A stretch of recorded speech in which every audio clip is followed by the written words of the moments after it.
Ka-Express, sa loob ng maraming taon, iisa ang tanong ng basketball world.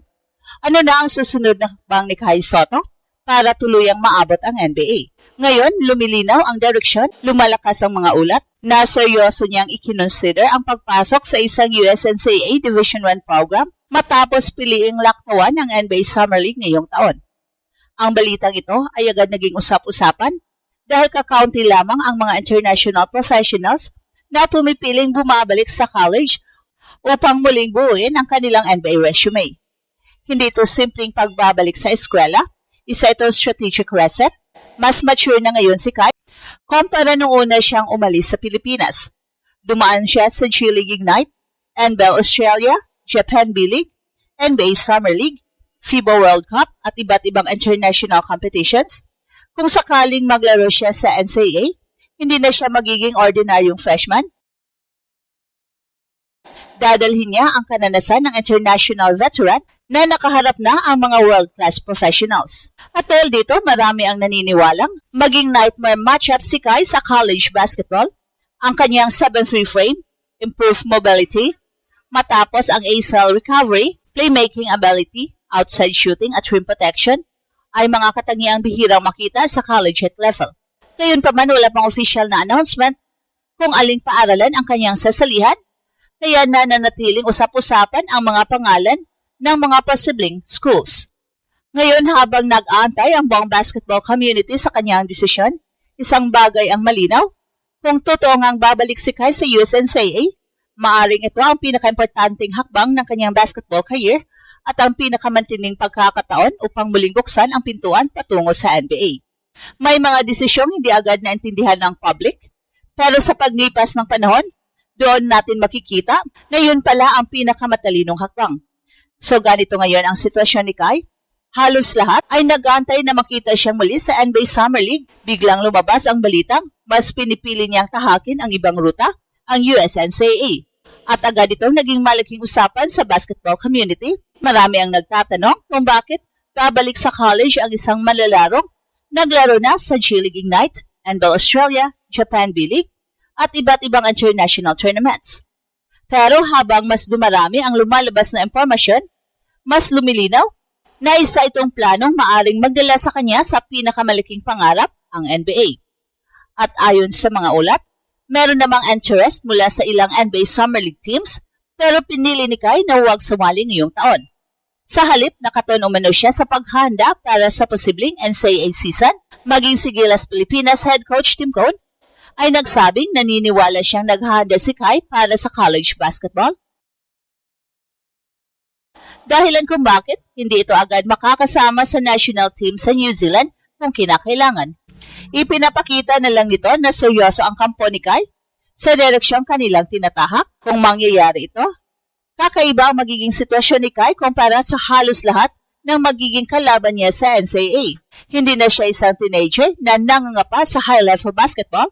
Isa na siyang veterano sa edad na 24 na duman sa Australia, Japan, FIBA competitions, NBA Summer League at laban kontra mga world-class professionals. Sanay na siya sa pisikalan, bilis ng laro at pressure ng international basketball. Ang ganitong klaseng karanasan ay halos imposibleng tapatan ng ordinaryong college player. At idagdag pa rito ang kanyang physical na kalamangan sa taas na 7'3", kasama ang mas lumakas na katawan matapos ang ACL rehabilitation. Mas gumanda rin ang kanyang mobility, footwork at shooting touch. Noong nakarang Japan B-League season, ipinakita niyang kaya niyang maglaro sa loob at labas ng paint, magbigay ng assist, mag-block ng tira at maging floor spacer. Hindi na lamang siya traditional center, isa na siyang modern big man na kayang gawin ang halos lahat ng kailangan sa modern basketball. At ito ang dahilan kung bakit maraming basketball observers ang nagsasabing kung makakapasok si Kai sa tamang NCAA program, maaari siyang maging isa sa pinakadominanting big man sa buong liga. Hindi lamang dahil sa kanyang taas, kundi dahil sa lawak ng kanyang karanasan. Sa unang pagkakataon, makakaharap niya ang mga batang NBA prospects habang siya ay may ilang taong professional experience na. Well, gayunpaman, mahalagang linawin na wala pa ring official announcement mula sa anumang NCAA school na kanyang pagsasalihan. May mga ulat tungkol sa posibilidad ng kanyang pagpasok sa Division I basketball, pero wala pang kumpirmadong paaralan o permahang naganap. Kaya sa ngayon, nananatili pa rin itong isang planong hinihintay ng buong basketball world. Pero hindi rin magiging madali ang landas na ito, habang maraming fans ang nagsasabing magiging unstoppable si Kai sa college basketball. May ilang eksperto ring nagpapaalala na hindi automatic na magiging madali ang lahat. Una sa lahat, meron pa ring mga usapin tungkol sa NCAA eligibility rules para sa mga international players na naglaro bilang professionals. May mga panukalang pagbabago sa amateurism rules na maaaring makaapekto sa ilang overseas players kabilang na si Kai. Bagamat wala pang final decision kung paano ito ipinapatupad sa bawat kaso, kung maaprubahan naman ang kanyang eligibility, napakalaking opportunity ang nag-aantay. Ang NCAA ay isa sa pinakamalaking scouting grounds ng NBA. Halos gabi-gabi ay mayroong mga NBA scouts, executives, analytics department, at player personnel upang personal na panoorin ang mga top prospects. Hindi na kailangang bumiyahe sa iba't ibang bansa upang makita ang kanyang laro. Isang magandang season lamang ang kailangan upang muling umangat ang kanyang NBA stock. At isa pa sa malaking benepisyo ng NCAA ay ang mas maraming national television exposure. Bawat magandang performance ay agad na napapanood sa milyong-milyong basketball fans sa US. Ang bawat block, alley-oop dunk, three-pointer at dominant performance ay maaaring maging viral sa social media. At para sa isang international player na gaya ni Kai, napakalaking tulong nito sa pagbuo ng kanyang pangalan sa US market. Pero meron din ang pressure dahil sa kanyang professional background, mas mataas ang magiging expectation sa kanya. Hindi sapat ang maging mahusay lamang. Kailangan niyang dominahin ang competition.